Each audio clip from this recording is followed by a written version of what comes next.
नमस्कार सभी दर्शकों का स्वागत है बक्सर लाइव न्यूज में। आप देखना शुरू कर चुके हैं बक्सर लाइव। जमीन कारोबारी की हत्या मामले में पुलिस ने 2 अभियुक्तों को किया गिरफ्तार। अन्य की गिरफ्तारी को लेकर कार्रवाई तेज। नगर थाना क्षेत्र के मुसाफिरगंज निवासी जमीन कारोबारी हृदय यादव की हत्या के मामले में पुलिस ने 2 लोगों को गिरफ्तार किया है, जिसकी जानकारी बक्सर सुबह में आर्य ने दी है। गिरफ्तार किए गए अभियुक्तों में पहला नाम विशाल तिवारी है, जो चंद्रमणि तिवारी के पुत्र हैं और पांडेपट्टी के निवासी हैं। दूसरा अभियुक्त राजन ओझा है, जो अनिल ओझा के पुत्र है और निमेज थाना ब्रह्मपुर जिला बक्सर के निवासी है। बक्सर एसपी के द्वारा बताया गया कि जमीन के कारोबार से जुड़े हृदय यादव की हत्या 18 दिसंबर को अज्ञात अपराधियों द्वारा कर दी गई। घटना की सूचना शाम करीब 6 बजे नगर थाना को मिली। मृतक की पत्नी के फर्द बयान के आधार पर 19 दिसंबर को नगर थाना में अज्ञात के विरुद्ध मामला दर्ज किया गया, जिसकी गंभीरता से जांच करने पर यह पता चला कि हृदय यादव की हत्या विशाल तिवारी ने करवाई है, जिसमें कि लाइनर की भूमिका राजन ओझा के द्वारा निभाया गया है। बताया गया कि प्रथम दृष्टया जांच में यह बात निकलकर सामने आई कि हृदय यादव और विशाल तिवारी के बीच इटाड़ी रोड में स्थित बक्सर डीएवी के पास एक जमीन को लेकर काफी दिनों से विवाद चल रहा था। इस मामले में दोनों अभियुक्त और मृतक को इस जमीन मामले में हत्या की आशंका थी। इन्होंने इस बात को अपनों से साझा भी किया था। एसपी ने बताया कि हृदय यादव की हत्या के लिए विशेष रूप से शूटरों का इस्तेमाल किया गया है। फिलहाल इस कांड में शामिल अन्य अभियुक्तों की गिरफ्तारी के लिए पुलिस के द्वारा लगातार छापेमारी की जा रही है, ताकि जल्द से जल्द पूरे अपराधियों को कानून के शिकंजे में लाया जा सके।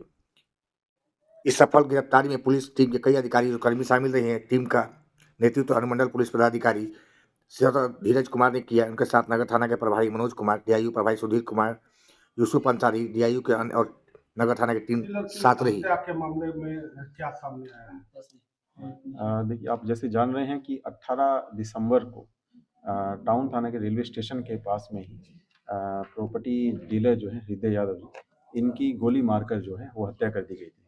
तो जो हत्या थी वो लगभग शाम के समय हुई थी, जब ये अपने घर से थोड़ा ही दूर थे। और इसमें पूरा जो है इसका पूरा जो घटनास्थल को जो अपराधियों ने इसमें एक ऐसे फील्डिंग सेट करके ही इनको इसमें बेसिकली रैकी भी किया था। और इसमें हम लोगों ने जब विश्लेषण किया, आगे बढ़े, हम लोगों ने भी घटनास्थल को जो विज़िट किया और एफएसएल की भी जो टीम थी उन्होंने भी विज़िट किया। डॉग स्क्वाड को भी इसमें हमने बुलाया गया। इसके बाद में हम लोगों ने वहाँ पे जो तमाम तरीके की जो तकनीकी साक्ष्य थे उनको भी एकत्रित किया गया। इसमें हम लोगों ने जब और आगे बढ़े तो हम लोगों ने परिजनों से भी बातचीत किया और तमाम जो साक्षी थे उनसे जो बातचीत किया।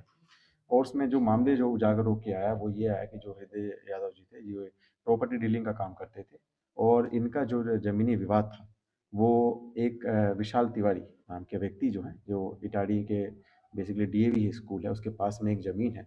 उस ज़मीन को लेकर एक विवाद जो था वो काफ़ी दिन से चल रहा था और उस ज़मीन की बेसिकली खरीद बिक्री को लेकर ही तमाम तरीके से इन दोनों के बीच में भी झगड़ा जो है वो पहले भी हो चुका है और अभी भी जो चल रहा था।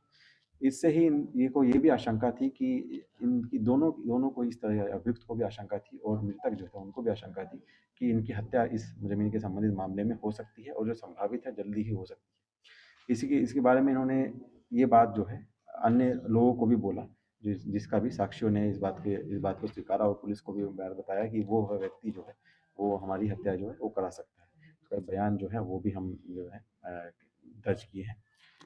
इसमें हम लोगों ने जब वो पूरा विश्लेषण किया तो ये और चीज़ें जो बात सामने आई कि घटनास्थल के पर घटना के दिन में जो अप्राथमिकी अभियुक्त है विशाल तिवारी, इनके मुख्य सहयोगी जो है राजन ओझा, ये भी वहाँ पर मौजूद थे।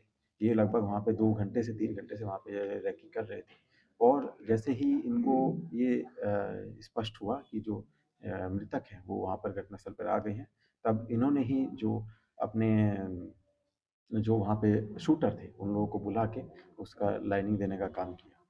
इसमें हम लोगों ने इनका सीडीआर से विश्लेषण और तमाम तरीके तकनीकी साक्ष्यों का भी विश्लेषण किया।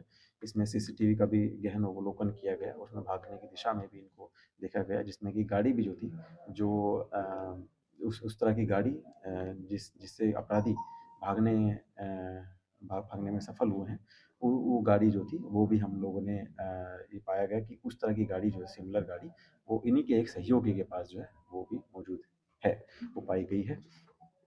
घटना के दिन में जैसे ही ये घटना घटित हुई, जो बेसिकली जो प्राथमिक अभियुक्त विशाल तिवारी हैं, ये अपने ही एक सहयोगी जो राजन ओझा थे, उनके साथ में ही गाड़ी से तुरंत जो है वो फरार हो गए और काफ़ी दिन तक वहाँ पे फरार रहे। इन्होंने अपना फ़ोन भी जो है उस समय पे बंद कर लिया था और कई दिन तक ये रहे यहाँ पे अपने राज्य से ही बाहर रहे हैं।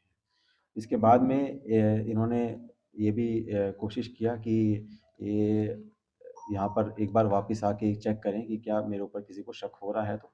और इसी के दौरान में ये भी एक बात सामने जो आई है कि इन्होंने डराने की भी कोशिश किया जो बेसिकली जो मृतक थे उनके परिवारजनों को भी, ताकि इनका नाम जो है वो नहीं लिया जाए और बेसिकली इनकी ये भूमिका से अपना दरकिनार हो सके। इस घटना में हम लोगों ने तमाम तरीके के साक्ष्यों का हम लोगों ने विश्लेषण किया है और इसमें हम लोगों ने केस डायरी को और तमाम तरीके के जो हमले एफएसएल के और डॉग स्क्वाड के जो बयान होते हैं उनको भी इसमें सम्मिलित किया गया है और इसमें 2 व्यक्ति की जो है गिरफ्तारी के उपरांत में इनको माननीय न्यायालय में उपस्थापन जो है वो कराया जाएगा। जो प्राथमिकी अभी तो विशाल तिवारी है, इनके पूर्व में भी 4 केस जो हैं वो दर्ज है इंडस्ट्रियल थाना और टाउन थाना में, जिसमें आर्म्स एक्ट भी शामिल है और हत्या का प्रयास भी जो है वो शामिल है। राजन तिवारी का भी जो आपराधिक इतिहास है उसको भी खंगाला जा रहा है, ये भी शराब में सम्मिलित रहते हैं और इनका भी पूर्व का भी आपराधिक इतिहास है। टीम में शामिल तमाम जो पदाधिकारी हैं उनको भी हम लोग रिवॉर्ड प्रस्ताव के लिए भेजेंगे।